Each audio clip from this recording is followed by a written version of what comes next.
Hello everyone, and welcome to Kevin's Seventh Heaven. Today we will read Casey at the Bat by Ernest Thayer. The outlook wasn't brilliant for the Mudville Nine that day. The score stood 4-2 with but one inning more to play. And then when Cooney died at first and Barrows did the same, a pall-like silence fell upon the patrons of the game.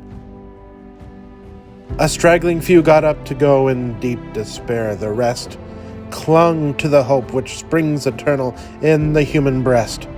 They thought, if only Casey could but get a whack at that, we'd put up even money now with Casey at the bat.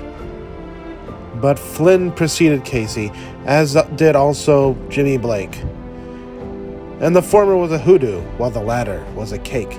So upon that stricken multitude grim melancholy sat, for there seemed but little chance of Casey getting to the bat. But Flynn let drive a single, to the wonderment of all, and Blake, though much despised, tore the cover off the ball. And when the dust had lifted, and men saw what had occurred, there was Jimmy, safe at second, and Flynn a hugging third. Then from 5,000 throats and more there rose a lusty yell. It rumbled through the valley, it rattled in the dell. It pounded on the mountain and recoiled upon the flat. For Casey, mighty Casey, was advancing to the bat. There was ease in Casey's manner as he stepped into his place. There was pride in Casey's bearing and a smile at Casey's face.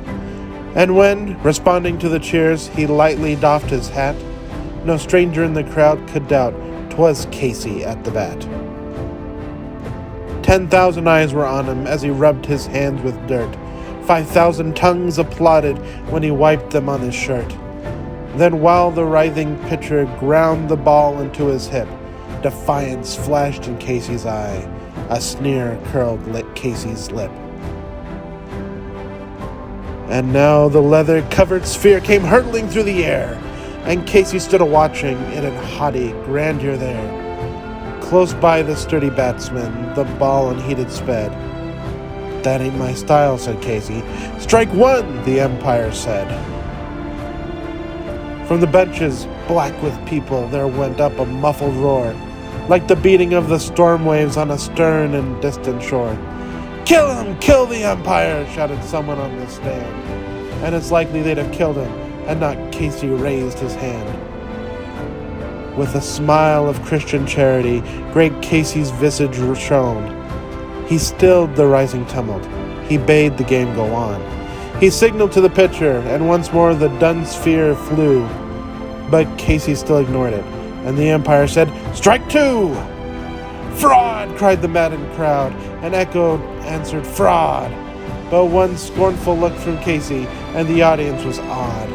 They saw his face grow stern and cold. They saw his muscles strain. And they knew that Casey wouldn't let that ball go by again. The sneer is gone from Casey's lip. His teeth are clenched in hate. He pounds with cruel violence his bat upon the plate. And now the pitcher holds the ball, and now he lets it go. And now the air is shattered by the force of Casey's blow. Oh, somewhere in this favored land the sun is shining bright. The band is playing somewhere, and somewhere hearts are light. And somewhere men are laughing, and somewhere children shout. But there is no joy in Mudville. Mighty Casey has struck out. Thank you for listening to me read Casey at the Bat. Please like, comment on this video, and share it. Also, please subscribe to my channel, Kevin's Seventh Heaven, and make sure that notification bell is set to all. It would really help me out, and I'd be very grateful to you for all your support. Anyway, ta-ta for now. Love you all.